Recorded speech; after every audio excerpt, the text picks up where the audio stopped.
Frères et sœurs, nous avons tellement de mal à faire trêve en nous-mêmes. Nous remplissons notre temps comme une armoire comble. Nous entassons nos années sans goûter vraiment la beauté du présent. Nous bourrons nos vies sans laisser vraiment de place aux autres. Et puis, voici le culte qui fait renaître en nous le désir et l'attente. Voici ce temps où Dieu nous précède et où il nous invite au calme et à l'écoute. C'est le temps de la grâce et de la paix. Frères et sœurs, vous êtes les bienvenus dans ce deuxième culte de carême de l'Église protestante unie de Nantes. Nous prions. Seigneur, tu regardes et tu vois, tu écoutes et tu entends ensemble l'homme pécheur et ton Fils bien-aimé. Oui, un moment de présence totale à ta présence en vaut plus que 1000 autres. Et j'ai choisi me tenir proche, me serrer contre mon Dieu, revenir sans cesse à lui. Oui, le Seigneur Dieu est un soleil et un bouclier, il donne grâce et joie pleine. Jamais il ne refuse aucun bien à ceux qui le cherchent. Seigneur Dieu, source de vie, allégresse pour celui qui s'appuie sur toi. Amen.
Présentons-nous à Dieu tels que nous sommes.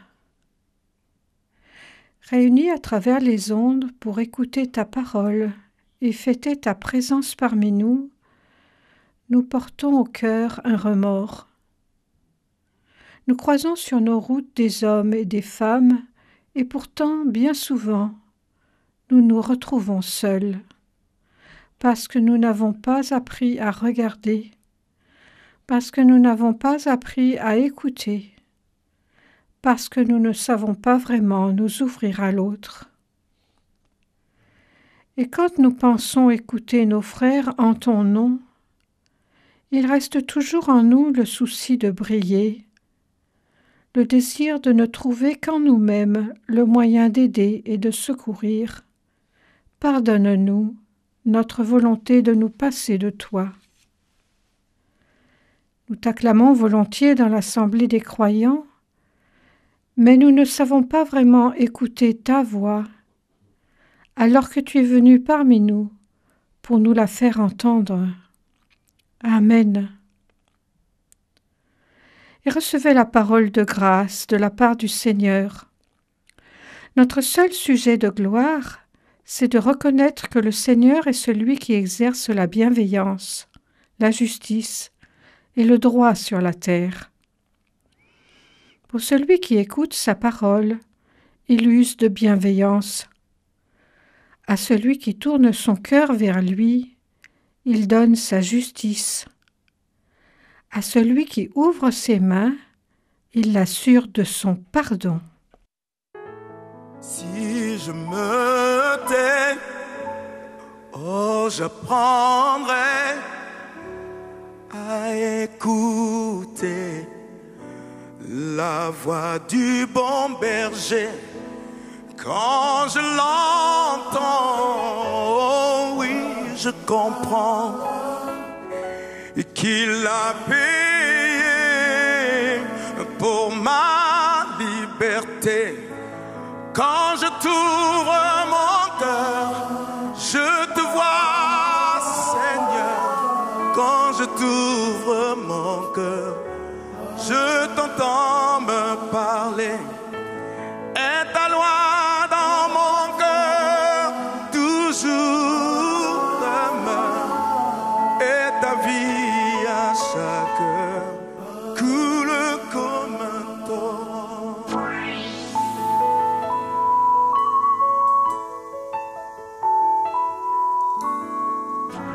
Si je me tais, oh, j'apprendrai à écouter la voix du bon berger. Quand je l'entends,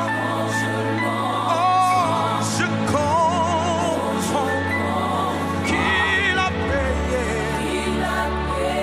pour ma liberté. Quand je t'ouvre mon cœur, je te vois, Seigneur. Quand je t'ouvre mon cœur, je t'entends me parler. Et ta loi dans mon cœur toujours demeure.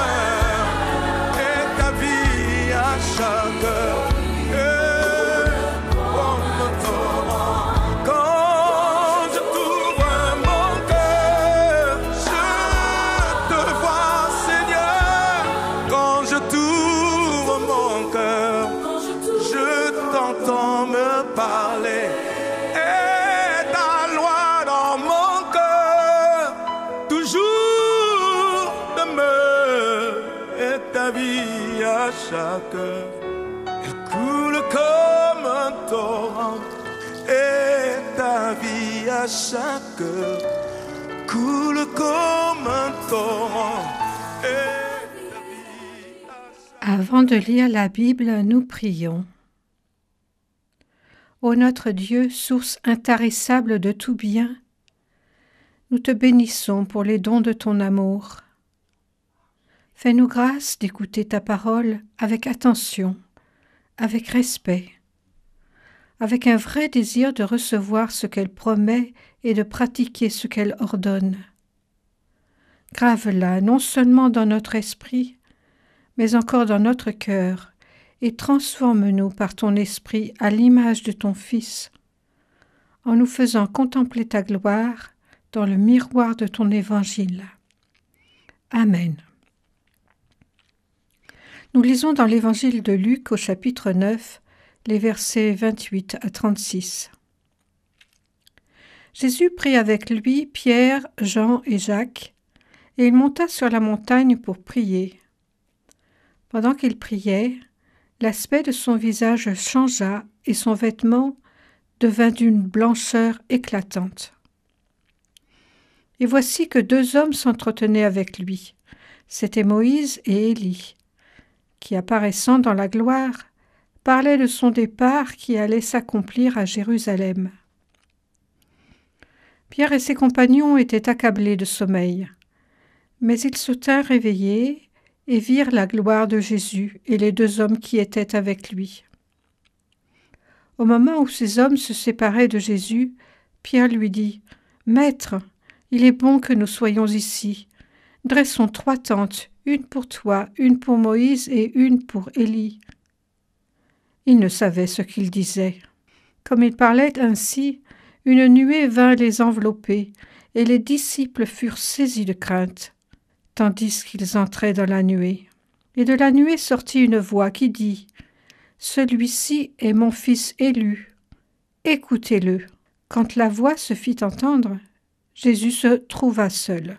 Les disciples gardèrent le silence et ne racontèrent à personne en ces jours-là rien de ce qu'ils avaient vu. « Mes brebis écoutent ma voix, dit le Seigneur. Moi je les connais, elles suivent mes pas. » Une chose est vraiment originale dans ce texte de Luc. À votre avis? Certes, il y a la transfiguration de Jésus elle-même, mais je veux parler des termes de la voix dans la nuée, qui dit « écoutez-le ». Non pas « écoute » comme dans l'introduction du Décalogue, « écoute Israël », c'est-à-dire « retiens bien et mets en pratique », mais « écoutez-le ». Dans quelles circonstances avez-vous entendu « écoute-le » ou « écoute-la » ? Ne sont-elles pas liées à votre enfance, à l'apprentissage ? Écoutez, c'est-à-dire quelqu'un a quelque chose à dire d'important pour vous, qui avez des oreilles. Quelqu'un a quelque chose à dire d'important pour nous, qui faisons face à une situation précise. Quelqu'un a quelque chose à dire d'important pour lui-même, qui défend sa cause. Il s'agit ici de Jésus, dont Luc nous dit tout à la fois qu'il est l'élu de Dieu, le Fils de Dieu, le face-à-face de Moïse et d'Élie, celui qu'on ne peut pas garder sous la tente même si c'est bon, celui qui est accompagné de la nuée céleste comme du temps de l'Exode, et celui dont le visage resplendit la gloire divine. Celui-ci, écoutez-le. Je reviens à l'histoire en 2 temps. Premier temps, en 4 questions. Ça se passe sur une montagne. Jésus monte pour prier, et les 3 autres qu'il a choisis, c'est pourquoi?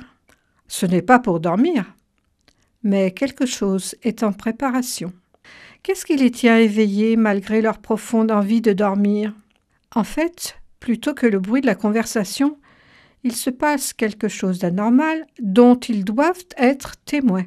C'est pour cela qu'ils sont là. Cela s'approche des visions que Dieu donne à des moments clés comme à Abraham, à Joseph, à Pierre et à Corneille. Au moment où Moïse, Élie et Jésus se séparent, Pierre veut les retenir, 3 tentes pour prolonger ce moment. Pour protéger de quoi? De la nuit? Du monde? Du temps qui passe? Non. Il nous faut reformuler la question ainsi. Qui a besoin de fixer Dieu et sa présence, de le retenir?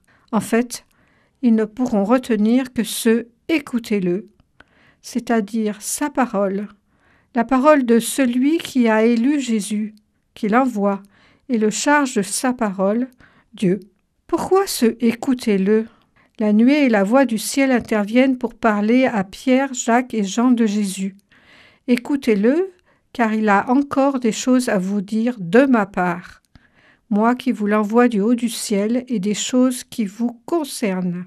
En résumé de ce premier temps, Jésus est présenté par Luc comme l'élu de Dieu, le Père, le Fils de Dieu et le prophète de Dieu pour les disciples, celui qu'il faut écouter. Deuxième temps, qu'est-ce qu'il y a à écouter? Tout cela se passe sur une montagne comme dans l'épisode de la 2e tentation de Jésus, où le Satan avait dit à Jésus « Tout ce monde est à moi, je le donne à qui je veux. Si tu m'adores, tout cela est à toi. » Or, juste avant le texte du jour, au verset 27, Jésus a prévenu que certains ne mourront pas avant de voir le règne de Dieu. Donc, c'est bien une histoire de 2 règnes en conflit, dont les 3 hommes sont témoins. C'est-à-dire que l'autorité de Jésus sur le monde, il ne la tient pas de Satan, mais de Dieu son Père. Et c'est une question qui va agiter les contemporains de Jésus. D'où vient-il ce prodigieux Jésus? Et d'où lui vient cette autorité, notamment celle de chasser les démons? C'est l'histoire qui vient juste après ce récit. Il leur faut comprendre, à travers cette parole venue de la nuée qui leur inspire tant de crainte, qui est Jésus et comment ils doivent le considérer et en être témoins. Il leur faudra du temps, mais ils ont raconté par la suite leur histoire et son interprétation que Luc nous donne ici.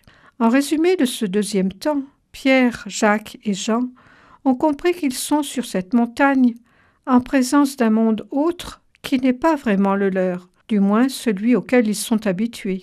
Il s'agit du monde où règne la gloire de Dieu et celui où Jésus peut parler face à face avec Moïse et Élie, de son propre départ, de son propre exode. Cette révélation et cette mission leur est conférée non pas seulement par Jésus, comme cela viendra plus tard, mais bien par le Père céleste lui-même, celui-là même qui guidait son peuple au désert au moyen d'une nuée, et dont ils reconnaissent l'intervention. Vous devez l'écouter, car c'est moi, Dieu, qui vous parle à travers lui, il est ma parole. Et ça, les disciples ont vraiment besoin de l'entendre avant les événements dramatiques de la Passion. Dans ce récit, que se passe-t-il juste après? Au verset 36, les disciples gardèrent le silence. Il y a un temps pour écouter. Ne racontèrent à personne ce qu'ils avaient vu. Il y a un temps pour voir. En ce temps-là. Puis plus tard, ce sera le temps de parler, pour donner à voir, pour manifester le règne de Jésus sur la vie présente des disciples. Ce sera le temps de l'Église, jusqu'à aujourd'hui, notre temps. Dans notre vie aussi, il y a un moment pour écouter et observer, celui pour monter sur la montagne sans trop savoir ce qui va s'y passer. Et puis, il y a un moment pour témoigner, pour attester et confesser sa foi, et assumer notre mission de témoin à la suite des apôtres, c'est-à-dire ceux qui voient, comprennent, croient et qui parlent à leur tour. Le moment pour parler et pour manifester vient après ce moment indispensable de l'obéissance et de la confiance, de l'observation et de l'écoute, de la reconnaissance et des bonnes intentions. Souvenez-vous, les tentes de Pierre. Le temps de carême que nous nous donnons dans l'année liturgique est ainsi l'occasion de nous replacer dans ce premier moment qui précède la résurrection. C'est donc une chance pour nous que ce moment de préparation, car nous connaissons déjà la suite, la passion, la résurrection, les 40 jours de formation des futurs apôtres, l'ascension, et enfin la Pentecôte et le témoignage de l'Église. Nous savons que nous sommes appelés à la revivre dans notre propre histoire, cette Pentecôte. Malgré nos faibles moyens, ne nous y précipitons pas trop vite. Pour cela, il faut nous préparer, nous ressourcer, monter sur la montagne à la suite de Jésus. Peut-être bien que nous sommes harassés de fatigue et terrassés de sommeil. Peut-être que nous aspirons à une vision de transfiguration de nos corps, de nos cœurs humiliés par tant de faiblesse. Vous pourrez lire la suite immédiate du récit et l'échec des disciples. Comme Pierre, Jacques et Jean, nous sommes quelque part sur la montagne. En bas, en haut, en train de nous endormir ou de nous réveiller? Je ne sais. C'est la vie de chacun ici. Mais je crois qu'à travers cet évangile de Luc, Jésus nous prend encore avec lui pour aller prier et nous aider à discerner son règne au milieu même de ce monde. Il est là. Dans ce monde qui nous effraie parfois, il est là, même si nous ne le voyons pas en gloire. Où en sommes-nous? Marchons-nous? Rêvons-nous? Que contemplons-nous? Qu'attendons-nous de ce temps de carême? Les disciples gardèrent le silence et ne racontèrent à personne en ce temps-là rien de ce qu'ils avaient vu. Voulez-vous parler du sens de la semaine sainte et de Pâques, ne serait-ce qu'à vos enfants? À défaut de voir Jésus, il faut l'écouter, car c'est lui, la parole de notre Père du ciel. Amen.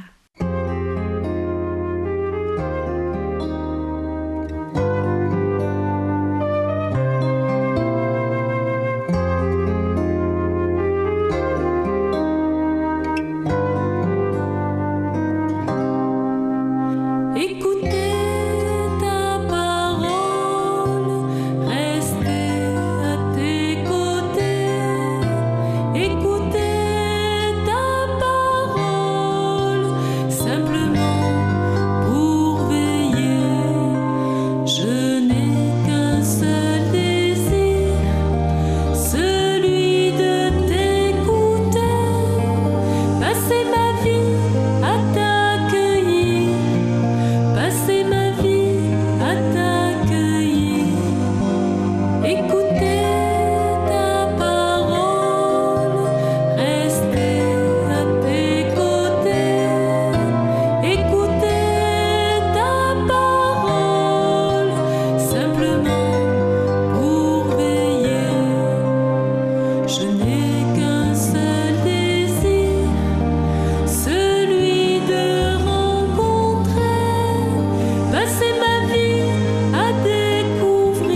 Intercéder, c'est d'une certaine manière apprendre Dieu, apprendre à croire en Dieu de façon réelle, confiante, et plus encore, apprendre quel amour souffre avec nous lorsque nous souffrons.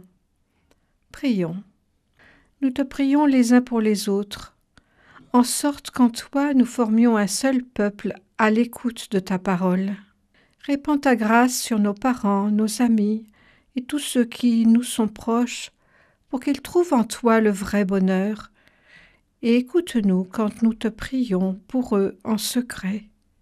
Mets en nous un amour qui sache être patience et passion, qui sache se faire dénonciation et annonciation, qui sache être à l'écoute de toute détresse et de toute tendresse.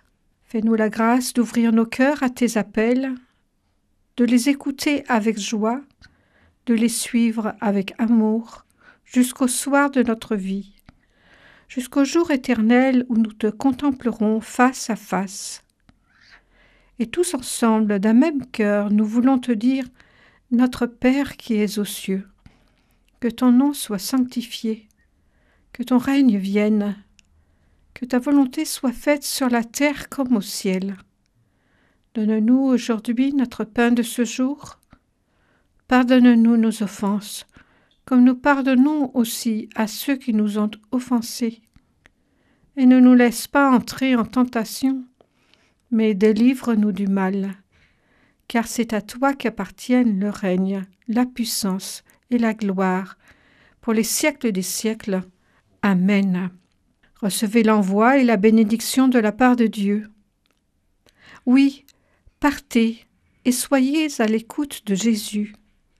Partez comme des femmes et des hommes libres, car à l'écoute de Jésus, rien ni personne ne peut vous lier, rien ni personne ne peut vous enfermer. Partez, laissez résonner en vous sa parole, comme un gong et vibrant de la passion de Dieu. Partez, puis parlez. Qui que vous soyez, d'où que vous veniez, où que vous alliez, que le Dieu trois fois saint, le Père, le Fils et le Saint-Esprit, soit et demeure avec chacun de vous, chacune de vous, maintenant et chaque jour. Toi qui écoutes et reçois cette parole de bénédiction, va avec la force et peut-être avec la joie que le Seigneur veut pour toi et te donne. Amen. En Jésus seul est mon espoir, lui ma lumière, ma force, mon chant, pierre angulaire, solide rempart, même quand l'orage devient violent. Oh quel amour, oh quelle paix, les luttes cessent, la peur se tait. Mon réconfort, mon plus grand bien, dans l'amour du Christ je me tiens.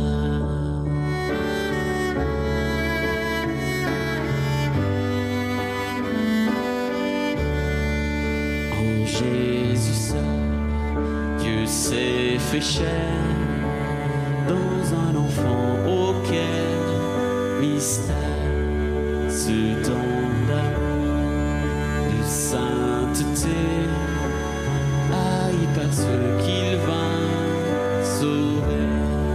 Jusqu'à la croix, il s'est livré, sur lui la colère est tombée, tous mes péchés il les a pris, par la mort de Jésus, je vis.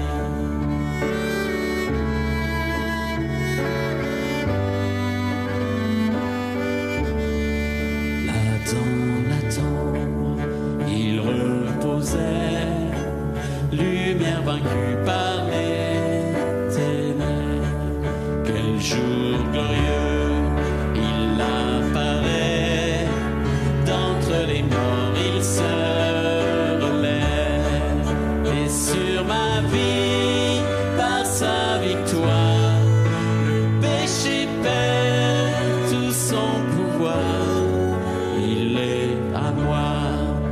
suis à lui, racheté par le sang.